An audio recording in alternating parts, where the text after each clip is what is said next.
One after the other, insiders at the Animal Foundation in Las Vegas are coming forward to 13 Action News claiming the shelter is putting pets in peril. The words we keep hearing are overcrowded, understaffed, and unsanitary. And so tonight, as we now continue our investigation into the Animal Foundation, you got to keep two things in mind. One, your tax dollars, they pay for this. And two, this is also likely the place that your pet would end up if it ever does get lost.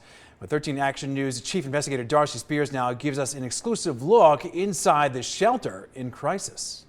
At no time in my 26-year career have more people come forward to blow the whistle on their employer. We spoke to 17 current and now former Animal Foundation employees at every level: veterinarians and vet techs, admissions, intake, workers, managers, and supervisors. All of them came forward to 13 Investigates after claiming their concerns kept falling on deaf ears about a shelter in crisis. It's sad. I didn't want it to come to this. I mean, I really enjoyed my job at the Animal Foundation. Everything that's happened recently has been preventable and not acceptable. Whether lost, stray, or turned in by their owners, the dogs, cats, and other creatures at the Animal Foundation probably want out. Many workers now feel the same way. When I first started there, I was impressed. And by the time I left, I was disgusted. People like Liz Wade, a licensed veterinary technician, are leaving because they say management at the Animal Foundation won't heed warnings about a shelter spiraling out of control. Acknowledgement, yes. Action, no.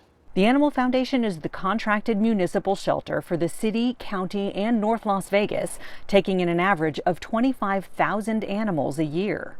We're the highest volume single intake shelter in the country, and it's just, it's too much.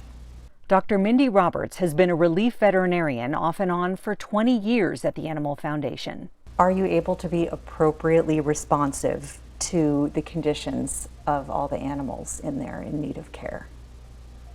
No, there's too many. These animals depend on us, and as a shelter, we should be providing them with the basic necessities: clean food, clean water, and a clean shelter. And at this point, the Animal Foundation is not even able to provide those three things consistently. The employees you've heard from so far were all still working at the Animal Foundation when we started investigating this past summer. They documented conditions in photos, internal records, and videos shared with 13 Investigates.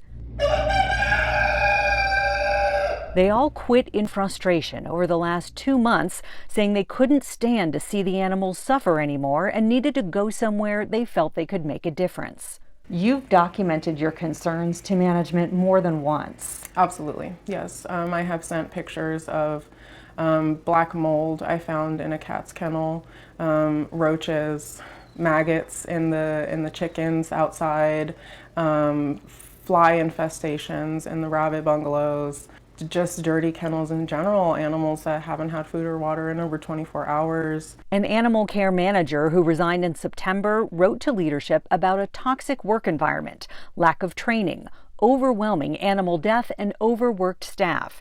These schedules we obtained show one person was often responsible for cleaning, feeding, and caring for about 100 animals a day. These former employees offered 13 Investigates specifics, including one case that spawned an ongoing investigation by Metro Police. We'll take you deeper inside the crisis at the Animal Foundation as my investigation continues on 13 Action News at 6. Darcy Spears, 13 Investigates.